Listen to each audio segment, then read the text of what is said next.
51 লক্ষ টাকার বিনিময়ে বিক্রি হয়েছে সভাপতির পদ, দাবি বিজেপি নেতার বিরুদ্ধে থানায় সভাপতি। মামলা করবেন যদি ক্ষমতা থাকে।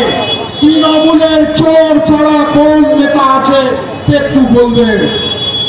চোর ছাড়া তৃণমূল হয় না, করা যায় না। আজকে নির্বাচন, পঞ্চায়েত নির্বাচনের পরে সেজন্য শুধু এখন নিয়েছিল 35 লাখ আর এখন উঠেছে 51 লাখ। আর কিছু না, উন্নয়নের কাণ্ডারি। আহা, উন্নয়ন উন্নয়ন ভেসে যাচ্ছে উন্নয়ন। আর কিছু বন্ধুকে বলবো, সংখ্যালঘু ভাই।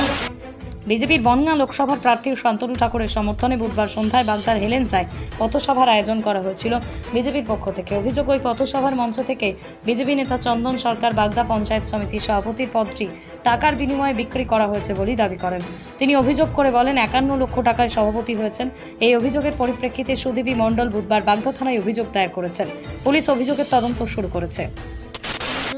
আমি যদি এটা বলে থাকি, উনি যদি প্রমাণ করতে পারেন উনি প্রমাণ করুন। কিন্তু এটাও সত্য, বাগদার মানুষের কাছে কিন্তু একটা প্রবাদ আছে যে 18 সালের পঞ্চায়েত সমিতি বিক্রি হয়েছিল 25 লক্ষ টাকায়, এবারকার পঞ্চায়েত সমিতি বিক্রি হয়েছে 51 লক্ষ টাকায়। এবার সেখানে কে দিয়েছে কে নিয়েছে সেটার বিষয় না, বিষয়টা বিক্রি হয়েছে।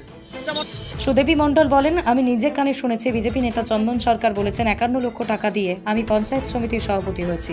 প্রায় 30 বছর ধরে আমি রাজনীতি করছি, দুবার প্রধান হয়েছি, একবার পঞ্চায়েত সমিতির স্বাস্থ্য কর্মাধ্যক্ষ ছিলাম। এই কথার বিরুদ্ধে আমি থানায় অভিযোগ করেছি। ভারতীয় জনতা পার্টির বনগাঁ লোকসভা প্রার্থী শান্তনু ঠাকুরের সমর্থনে ওদের পথসভা হচ্ছিল। আমি ওই সময়ে আমাদের হেলেন্সা, আমাদের লোকসভা উঠেছে যে হেলেন্সা আমাদের পার্টি অফিস নির্বাচনী কার্যালয়, ওখানে ছিল। উনি ওপেন মাইকটা পেয়েছে, মনে হয় অনেকদিন মাইকটাই পাননি উনি।